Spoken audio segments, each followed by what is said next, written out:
Olá a todos e bem-vindos a mais uma aula em português. Vamos continuar com a análise da mensagem e vamos então terminar a análise da primeira parte, o brasão. Para terminarmos a análise desta primeira parte, vamos passar à análise quer da coroa, quer do timbre.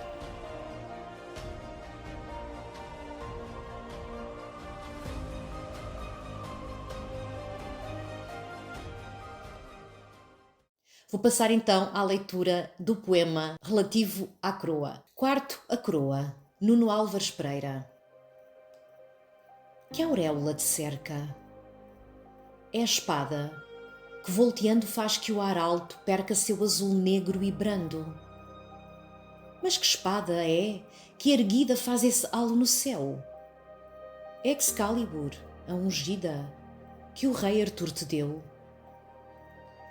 Esperança consumada, São Portugal em ser, erga a luz da tua espada para a estrada se ver. Ora, aos campos, aos castelos e às quinas, segue-se então agora a parte dedicada à coroa. E o que é a coroa? A coroa é um símbolo de poder, de autoridade que os governantes usavam desde os tempos pré-históricos.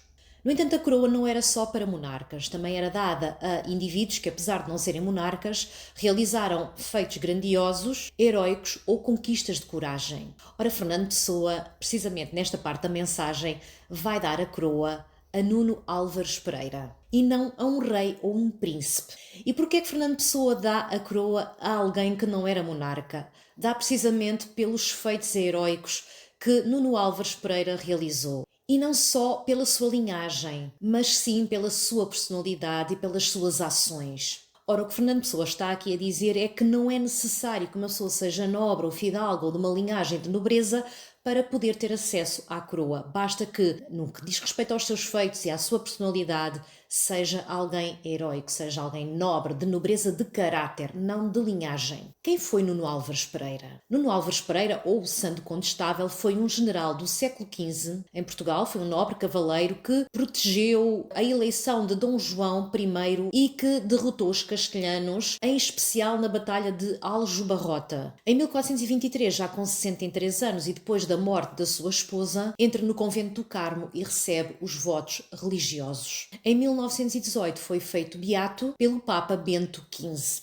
Por curiosidade, vou ler aqui uma passagem das Crónicas de Fernão Lopes, em que temos aqui uma afirmação de Nuno Álvares Pereira, precisamente no campo de batalha. E passo a citar: Não tenhais medo por serem muitos, nem pelas ameaças que fazem com os seus gestos e alaridos, pois tudo não passa de um pouco de vento que dentro em breves momentos terminará.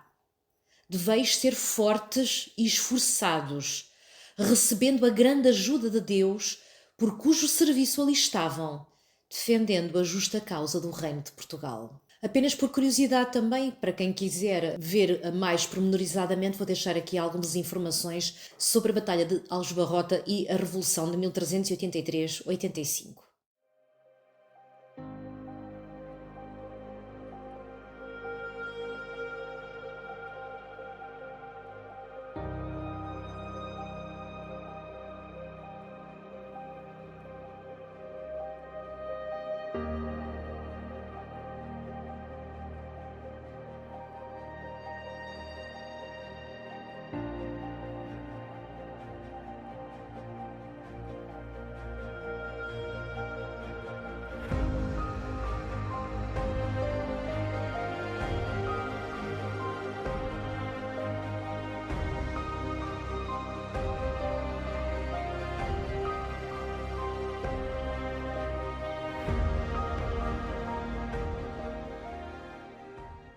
Após a sua entrada para o convento do Carmo, toma então o nome Irmão Nuno de Santa Maria. Vai falecer a 1 de novembro de 1431, com 71 anos. Passamos então à análise da primeira estrofe.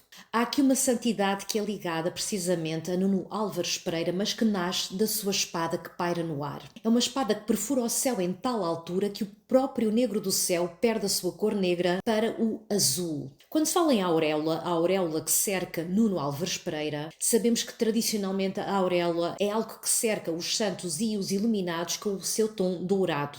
Neste caso, Fernando Pessoa vai brincar aqui um bocadinho com a palavra auréola, sendo que a auréola não só é ligada a Nuno Álvares Pereira, uma vez que ele é santo beato, mas ao mesmo tempo também é ligada à espada que, volteando, deixa uma auréola no ar. Ora, isto pode significar então que esta santidade que Nuno Álvares Pereira conquistou deveu-se aos seus feitos guerreiros e heróicos. Esta imagem é uma imagem muito bem conseguida por Fernando Pessoa, pois nós conseguimos imaginar a espada a fazer um círculo no ar e ao fazer esse círculo acaba também por concretizar a ideia da auréola dos santos. É uma auréola luminosa que, com o seu tom dourado, acaba por cortar a negridão que existe no céu para lhe dar um tom muito mais claro e muito mais azul. A segunda estrofe traz-nos já a explicação da origem desta espada e da auréola que cerca Nuno Álvares Pereira. Esta espada, segundo as próprias palavras de Fernando Pessoa, não é uma espada qualquer. Não é a espada de um cavaleiro comum. É a espada Excalibur. É a ungida que pertencia ao rei Arthur. Ora, no texto épico inglês, A Morte de Arthur, a espada Excalibur é a espada que legitima Arthur como o rei por direito da Grã-Bretanha. A palavra Excalibur quer dizer a que corta aço. Ora, também notamos aqui que Pessoa acaba por dar primeiro a coroa a Nuno Álvares Pereira e depois dá-lhe então a espada, como se dissesse que sim senhora, ele era cavaleiro por dedicação, mas era rei por direito. Esta espada que foi dada a Nuno Álvares Pereira é uma espada usada pelo cavaleiro da Irmandade dos Cavaleiros da Távola Redonda que protegiam precisamente o Santo Graal, um objeto que é ligado aos Templários e que simboliza o derradeiro conhecimento e a união com Deus. A terceira estrofe já é o exemplo real da coragem feito carne e que vai incorporar tudo de bom que há em Portugal como se fosse o exemplo que todos nós devemos seguir. Este poema, dedicado a Nuno Álvares Pereira, termina com uma evocação da memória desta figura histórica. Ora, esperança consumada, porque Nuno Álvares Pereira, o Condestável, foi um homem de feitos corajosos, de grande coragem, de nobreza de caráter. Ele consumou e concretizou a sua coragem em atos. São Portugal em ser, porque à sua coragem aliou também a sua santidade. Ele é santo, ele é o beato. Pede-lhe então Pessoa que ele erga de novo a sua espada para que nos possa servir de inspiração e para guiar também o nosso caminho no futuro. É uma mudança que nós temos que fazer, é uma mudança que temos que concretizar, mas é uma mudança de consciências, é uma mudança de mentalidades no futuro de Nuno Álvares Pereira, mas no nosso presente.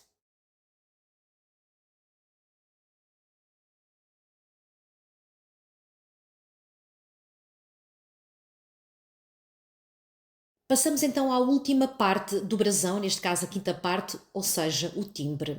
Vou passar então à leitura do poema A Cabeça do Grifo. A cabeça do grifo, o infante Dom Henrique. Em seu trono, entre o brilho das esferas, com seu manto de noite e solidão, tem aos pés o mar novo e as mortas eras, o único imperador que tem, de veras, o globo mundo em sua mão. Seguindo-se à coroa, Fernando Pessoa então apresenta-nos o subtítulo quinto, que denomina de o timbre. Ora, dentro da heráldica, o timbre é geralmente uma insígnia posta no topo do escudo de armas, de modo a designar a nobreza do seu proprietário. Neste caso mais específico, o timbre é usado também no sentido mais literal da palavra, com o sentido de afirmação final da energia que está em tudo. É um timbre verdadeiro, é um tom, é uma energia, é uma musicalidade, é uma essência perfeita e imutável e que se encontra em tudo em nosso redor. Para expressar este timbre, Fernando Pessoa vai dividi-lo em três. E para isso vai usar figurativamente as partes de uma figura mitológica que é o grifo. O grifo é um animal que tinha cabeça de águia e corpo de leão e a sua função era proteger tesouros. A palavra grifo tem também aqui o significado de enigma. Encontramos aqui o grifo como o timbre no brasão do infante Dom Henrique, onde Fernando Pessoa se terá inspirado para construir o seu brasão nacional. Como a cabeça do grifo, neste caso a águia, Fernando Pessoa vai imaginar o infante Dom Henrique. Ele vai representar esta visão da águia, uma visão precisa, uma visão que consegue ver à distância. E há precisamente uma pintura de José Malhoa de 1906, que com certeza Fernando Pessoa conhecia, que coloca o infante Dom Henrique nos rochedos de Sagres, contemplando, pensativo e a olhar a espuma das ondas que batem contra a costa, mirando o horizonte. José Malhoa chamou a este quadro o sonho do infante. Dom Henrique era um dos eleitos da ínclita geração, chamado o Navegador, embora pouco ou nada tenha navegado, mas foi precisamente ele o grande ideólogo dos descobrimentos portugueses. Ele era um homem de matemáticas, de cosmografia, era grão-mestre da Ordem de Cristo e possuía dinheiro suficiente para poder investir nestas empresas ultramarinas. O infante Dom Henrique surge sentado na sua cadeira de conhecimento entre o brilho das estrelas. Sendo assim, o seu trono acaba por ser essa sua autoridade, essa sua certeza, o seu conhecimento. A cosmografia, a ciência, os mapas, as cartas, tudo isso o rodeia. No entanto, ele encontra-se sozinho. Esta é uma missão solitária que apenas um espírito resoluto vai conseguir concretizar e levar até ao fim. A referência que é feita à noite é a representação do desconhecido. As terras, os mares, tudo aquilo que ainda não tinha sido descoberto a sul de Sagres. O Mar Novo e as Mortas Eras que se encontram a seus pés são então a referência à Idade das Trevas, que vai sucumbir ao novo conhecimento científico trazido pelo Mar Novo. E é por estas razões que Fernando Pessoa vai considerar o infante Dom Henrique o único imperador que possui todo o conhecimento sobre o globo mundo, ou seja, o mapa mundi, e que se encontra nas suas mãos.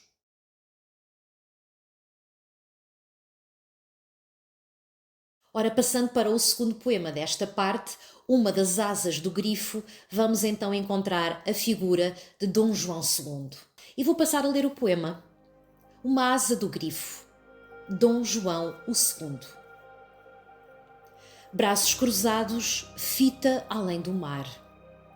Parecem promontório uma alta serra, o limite da terra a dominar o mar que possa haver além da terra. Seu formidável vulto solitário enche de estar presente o mar e o céu, e parece temer o mundo vário que ele abra os braços e lhe rasgue o véu.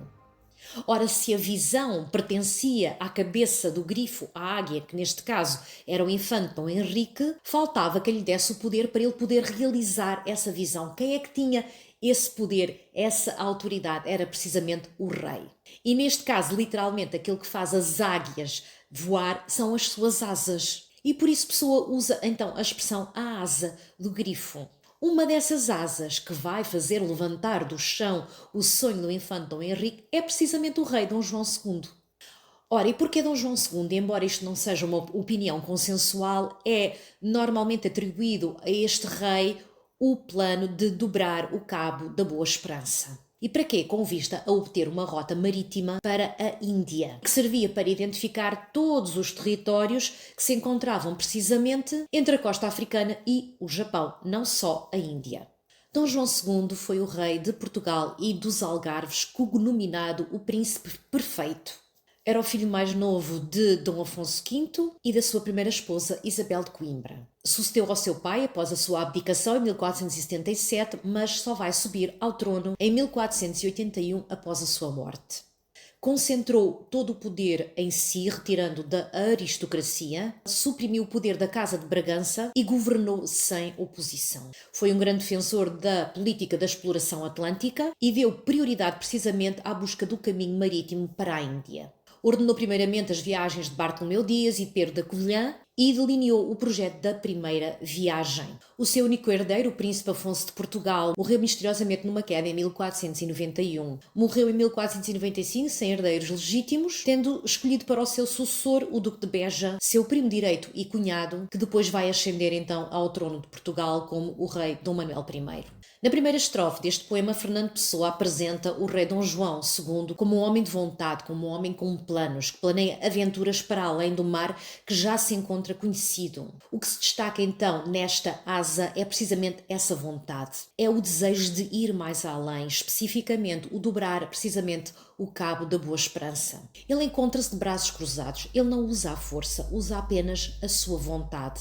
E fita para além do mar, ou seja, o caminho marítimo para a Índia. Ergue-se como um promontório, ergue-se alto como algo que desafia o próprio mar, querendo ultrapassar todos os limites, sendo que o próprio promontório acaba por ser um limite, mas Dom João II, que o encarna, quer passar para além dele, quer expandi-lo, quer ultrapassá-lo, quer domar o próprio mar. Esta figura é indómita, é solitária. E Fernando Pessoa elogia esta característica que surge em todos os heróis da mensagem. Todos os heróis da mensagem surgem como figuras solitárias, sombrias, apagando quase sempre a sua própria individualidade a favor de Portugal.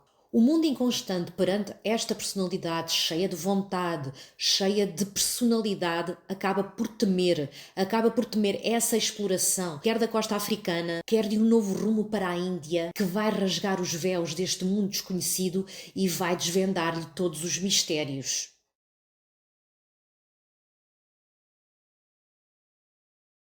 Termina Fernando Pessoa o timbre com a outra asa do grifo. E vou passar a ler o poema. A outra asa do grifo, Afonso de Albuquerque. De pé, sobre os países conquistados, desce os olhos cansados de ver o mundo e a injustiça e a sorte. Não pensa em vida ou morte. Tão poderoso que não quer o quanto pode, que o querer tanto calcar a mais do que o submisso mundo sob o seu passo fundo. 3 impérios do chão lhe a sorte apanha. Criou-os como quem desdenha. A outra asa do grifo que vai erguer em voo a visão do infante Dom Henrique é precisamente Afonso de Albuquerque. Afonso de Albuquerque, Hugo nominado, o Grande, o César do Oriente, o Leão dos Mares, o Terrível e o Marte português, foi um militar e diplomata e a base sobre a qual se construiu o Império Português no Oriente. Foi nomeado governador da Índia por Dom Manuel I, conquistou diversas praças fortes, nomeadamente Ormuz e Goa, de modo a controlar a navegação no Mar Vermelho e as trocas comerciais em todo o subcontinente.